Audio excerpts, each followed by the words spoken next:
Hello students, कैसे हैं आप सब। आई होप आप सब अच्छे होंगे। आईसीटी वर्चुअल क्लासरूम में आप सबका स्वागत है। मैं विकास। बच्चों, क्लास 11th का मैथ्स कर रहे हैं। चैप्टर है आपका सेट्स। सेट्स यानी समुच्चय। ठीक है, सेट्स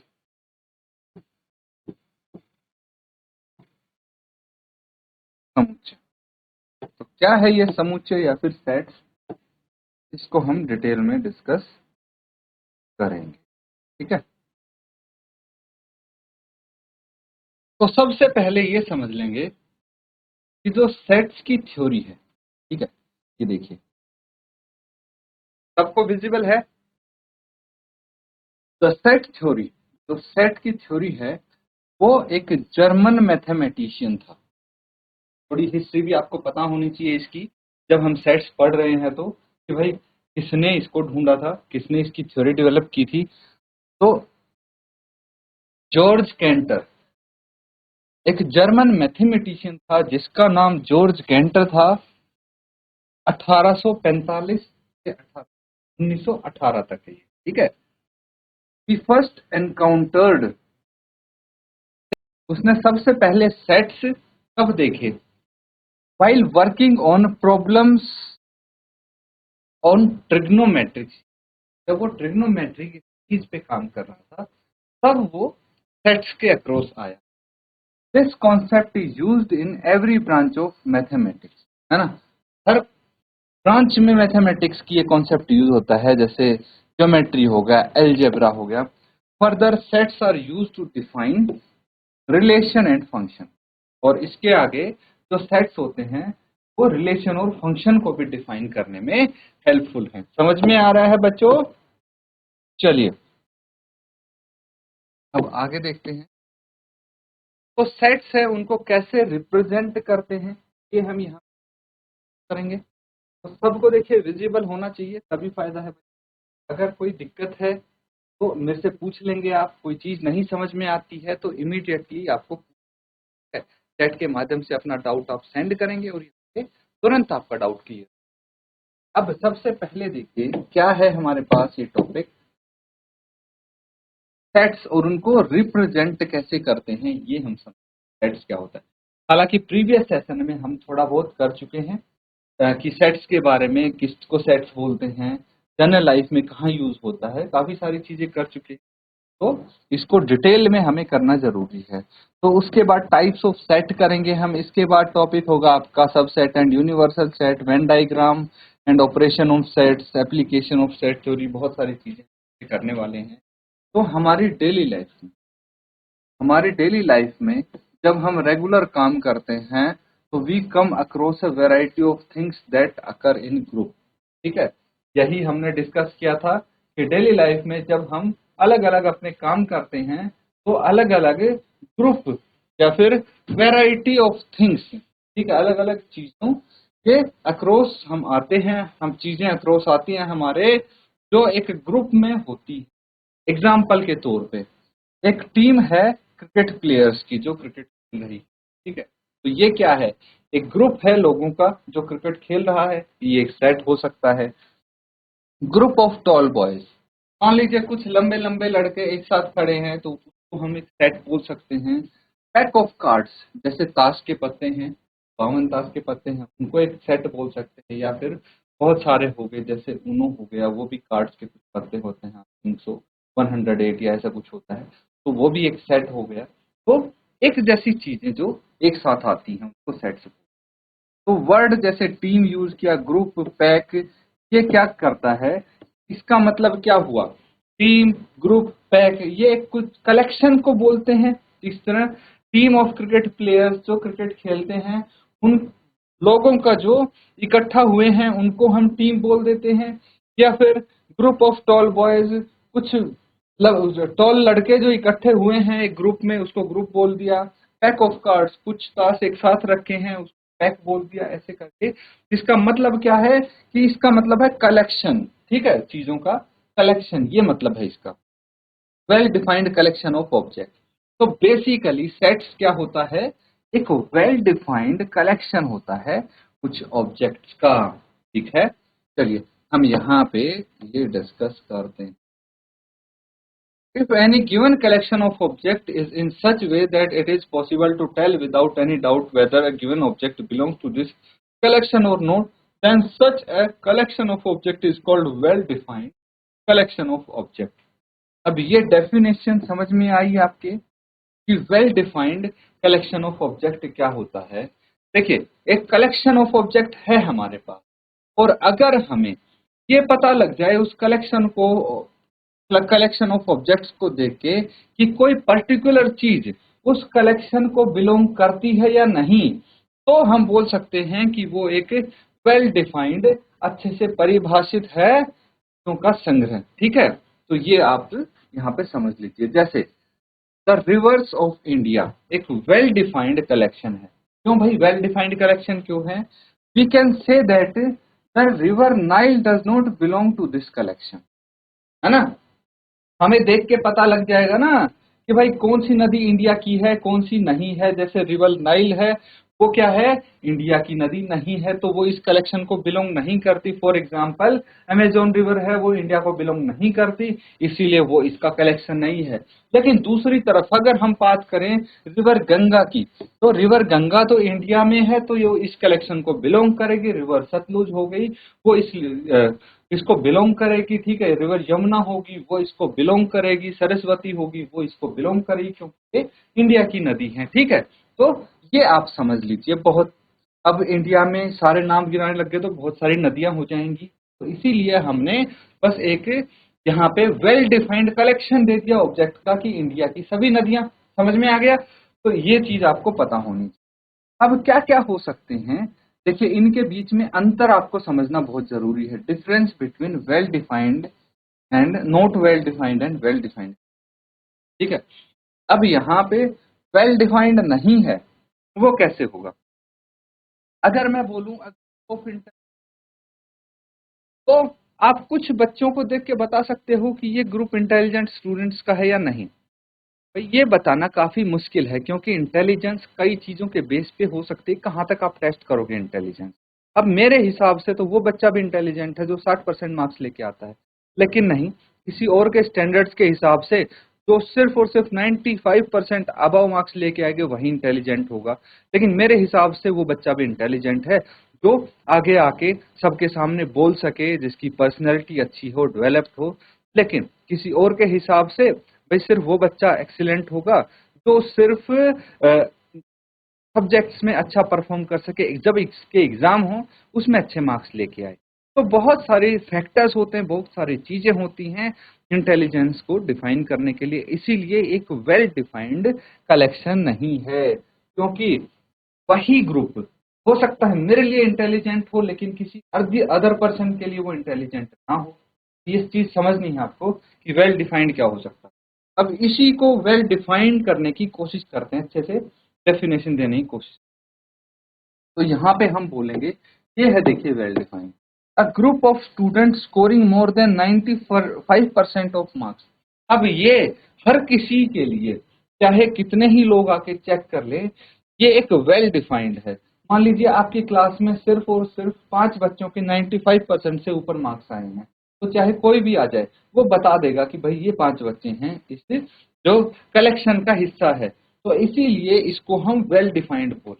समझ में आ गया? इसमें हर किसी का ओपिनियन अलग नहीं हो सकता, जबकि इस चीज के लिए ग्रुप ऑफ इंटेलिजेंट स्टूडेंट के लिए हर किसी का ओपिनियन अलग हो सकता है। अब देखिए दूसरी चीज, a group of most talented writers in India. ठीक है, तो यहाँ पे आपको बोला गया है कि मोस्ट टैलेंटेड राइटर्स का एक ग्रुप है। तो भाई आपको कैसे पता कि कौन कौन मोस्ट टैलेंटेड राइटर है? बहुत सारे राइटर हैं, या तो आप सबको ही मोस्ट टैलेंटेड बोल दो, या फिर भाई आपके हिसाब से कुछ राइटर्स ऐसे होते होंगे जो पोएट्री अच्छी करते हैं, तो आप बोलोगे कि ये बहुत टैलेंटेड है। लेकिन भाई किसी दूसरे, लाइक मेरे हिसाब से कोई ऐसा होता होगा राइटर अच्छा होता है जो थ्रिलर अच्छी लिखता है, या फिर किसी थर्ड पर्सन के अकॉर्डिंग होता है अच्छा जो कॉमिक अच्छा लिखता है। तो हर किसी का यहाँ पे पर्सपेक्टिव चेंज हो रहा है, व्यू चेंज हो रहा है, इसीलिए आप बोल सकते हैं कि ये एक वेल डिफाइंड नहीं है। ठीक है, जबकि अगर मैं बात करूं group of odd natural number less than 20, तो ये एक वेल डिफाइंड है, क्योंकि कोई भी आ जाए, हर किसी के लिए group of odd natural number less than 25 same होगा, है ना। क्या आएगा इसमें? ऑड नेचुरल नंबर में 1 आ गया, 3 आ गया, 5 आ गया, 7 आ गया, एंड सो ऑन टिल 23। तो ये क्या है?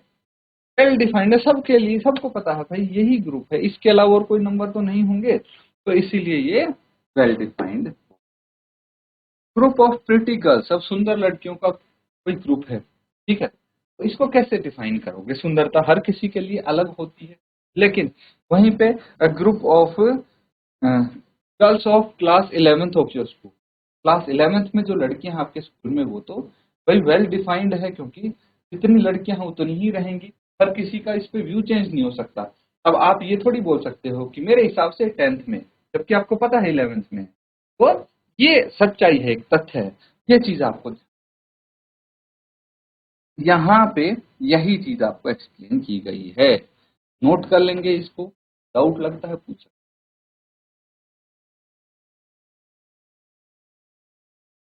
ठीक है बच्चों, नोट कर लिया सबने यहां तक?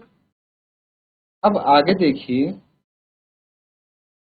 अब यहाँ पे सेट्स क्या होते हैं, कोशिश, ठीक है, डेफिनेशन ऑफ सेट्स जिसको हम, a well defined collection of object. अभी हमने पढ़ा ना कि वेल डिफाइंड क्या होता है, और जो वेल डिफाइंड नहीं होता वो कौन सा कलेक्शन। तो जो वेल डिफाइंड वाला था ना, ध्यान रखना, जो वेल डिफाइंड वाला था उसी को हम सेट बोलेंगे। A well defined collection of object, जो अच्छे से डिफाइन किया गया हो, जिसकी अच्छे से डेफिनेशन दी गई हो, उसको हम बोलेंगे set. Sets are usually denoted by, देखिए कैपिटल लेटर से हम डिनोट करते हैं सेट्स को, जबकि जो सेट के एलिमेंट होते हैं उनको हम स्मॉल लेटर जैसे a b c x y z इनसे डिनोट, ठीक है, ये चीज समझना है। तो सेट के नाम हो गए उनको कैपिटल अल्फाबेट से, कैपिटल लेटर से, जबकि जो इसके एलिमेंट्स हो गए उनको स्मॉल लेटर से डिफाइन करें, ये जरूरी है। If A is an element of set ए, अगर ए एलिमेंट है सेट ए का, तो हम बोल सकते हैं ए बिलोंग्स टू, ठीक है, और इसको डिनोट करते हैं, ग्रीक लेटर होता है ये, ई जैसा दिखता है, एप्सिलॉन बोलते हैं, लेकिन ई नहीं होता, तो ऐसे बनाते हैं एप्सिलॉन, ठीक है। तो हम इससे हम डिनोट कर सकते हैं ए बिलोंग्स टू ई, इस तरह आप लिख सकते हैं ए बिलोंग्स, ऐसे, ठीक है, ये चीज समझ।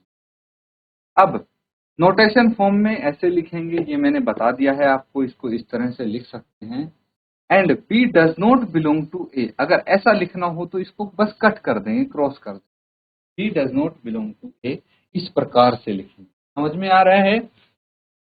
अगर देखिए ये एक सेट है 1 2 3 4 5, ठीक है, तो इस सेट का एलिमेंट 3 है या नहीं, दिख रहा है 3 इसका एलिमेंट है, तो 3 बिलोंग्स टू ए ऐसे लिख सकते हैं। लेकिन क्या 6 इसको बिलोंग करता है? नहीं, तो 6 डज नॉट बिलोंग टू ए ऐसे लिख। If P being the set of perfect square numbers, तो 36 क्या है? मैं यहाँ पे सेट लिख रहा हूँ कि P को मान लिया एक सेट है, जो क्या है, set of perfect square numbers. Perfect square number कौन से होते हैं? ऐसे नंबर जिनका जो स्क्वायर रूट आ जाता है एक होल नंबर, जैसे 2 है, जैसे 4 है, 4 का स्क्वायर रूट क्या होगा? होगा, ठीक है, या फिर 2 का स्क्वायर बन के 4 हम लिख सकते हैं, तो 4 एक परफेक्ट स्क्वायर है। ऐसे ही अगर 9 की बात करें, 9 एक परफेक्ट स्क्वायर है, लेकिन 8 एक परफेक्ट स्क्वायर नहीं है, क्योंकि उसका स्क्वायर रूट एक होल नंबर नहीं आता। ये चीज समझेंगे। तो यहाँ पे बोला गया है 36 बिलोंग्स टू पी, लेकिन 5 एक परफेक्ट स्क्वायर नहीं है, इसलिए 5 does not belong to p ऐसे लिख सकते। समझ में आ रहा है? इसको नोट कर लेंगे। उसके बाद ये भी चीज ध्यान देनी है हमें, ये कर चुके हैं हम। देखिए कुछ एग्जाम्पल हैं जो मैथमेटिक्स में यूज होते हैं, तो ये जो सिंबल्स हैं इनको हम, मैंने बताया था पिछले सेशन में भी, इनको आप लिख लीजिए। एन क्या है? Set of natural number, Z set of integers, Q set of rational number, R set of real numbers. Real number क्या हो गया? Rational number and irrational number को मिला के रियल नंबर बनता है, पढ़ा था आपने पिछली क्लास में। बस वही चीज है। z प्लस क्या हो गया, तो जो z हो गया set of integer, z plus set of positive integers आ जाएगा। ऐसे ही q प्लस क्या हो गया, q हो गया सेट ऑफ रैशनल नंबर, तो ये positive rational number. r plus set of positive real number. ठीक है, समझ में आ रहा है? चलिए नोट कर लेंगे इसको।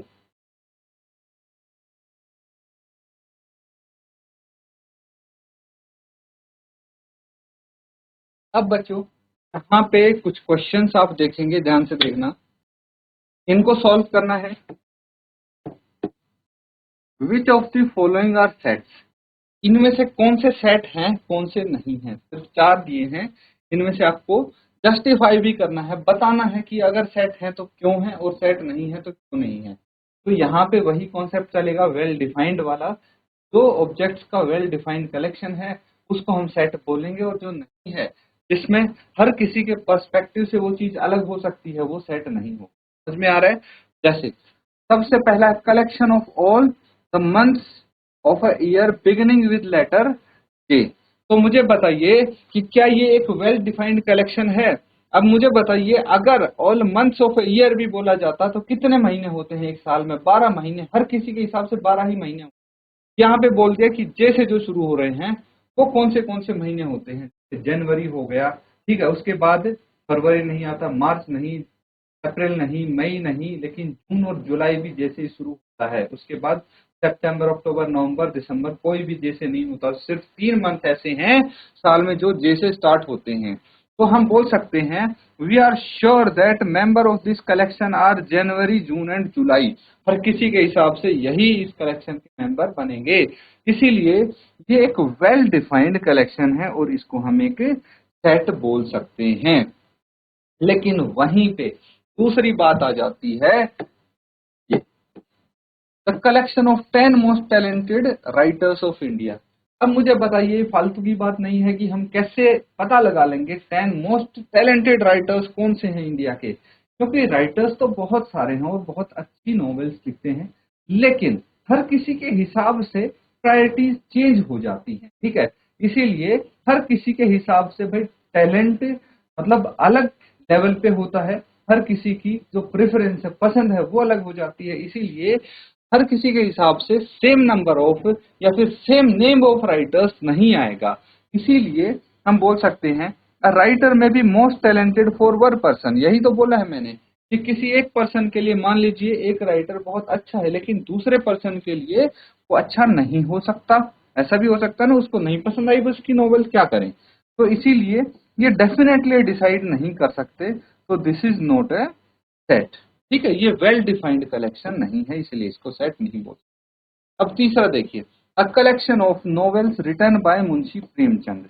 तो मुंशी प्रेमचंद ने भाई लिमिट जितनी भी नॉवेल्स लिखे सबका नाम लिख सकते हैं ना। मुंशी प्रेमचंद ने जो जो लिखी हैं, ये एक वेल डिफाइंड कलेक्शन है, क्योंकि सबके लिए सेम नंबर ऑफ नॉवेल्स होंगी। यहाँ पे आपके विचार कोई काम नहीं आएंगे अपने अपने, क्योंकि मुंशी प्रेमचंद ने जो लिखी हैं वो लिखी हैं, आप उसको बदल नहीं सकते। तो ये है definitely decide whether the novel is written by Munshi Premchand और नोट। आप नाम पढ़ के बता सकते हैं ना ये मुंशी प्रेमचंद ने लिखी या नहीं। तो बस ये एक वेल डिफाइंड कलेक्शन है, इसलिए ये एक सेट है। ठीक है बच्चों, अब फोर्थ वाला देखिए, a collection of most dangerous animal of world. Most dangerous animals कौन से होते हैं, कोई बता सकता है? भाई मेरे हिसाब से मेरे को डर लगता है सांप से, तो वो भी मोस्ट डेंजरस एनिमल है, लेकिन बहुत सारे लोगों को नहीं लगता उससे डर। ठीक है, तो हर चीज, हर किसी के लिए ये डेफिनेशन अलग होगी। ठीक है, तो भाई किसी को शेर से डर लगता है, किसी को भालू से डर लगता है। अब हर कोई अलग अलग जानवर को डेंजरस बोल सकता है।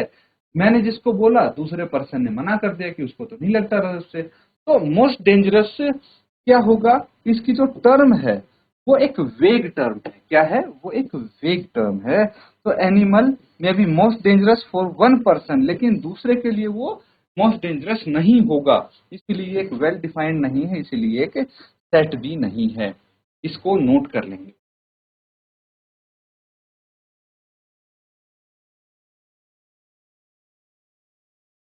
तो ठीक है बच्चों, यहाँ पे जो कॉन्सेप्ट हमने किए हैं, देखिए फिलहाल हम कॉन्सेप्ट बिल्ड कर रहे हैं और ये सीखने की, ये जानने की कोशिश कर रहे हैं कि अगर आपके सामने कुछ सेट दे दिए जाएं तो उनमें से कुछ सेट हैं, कुछ नहीं है। तो आप देख के पहचान पाएं ये वाला सेट है और इस सेट नहीं बोलेंगे, नहीं बोलेंगे तो क्यों नहीं बोलेंगे, और जो सेट है तो वो क्यों है।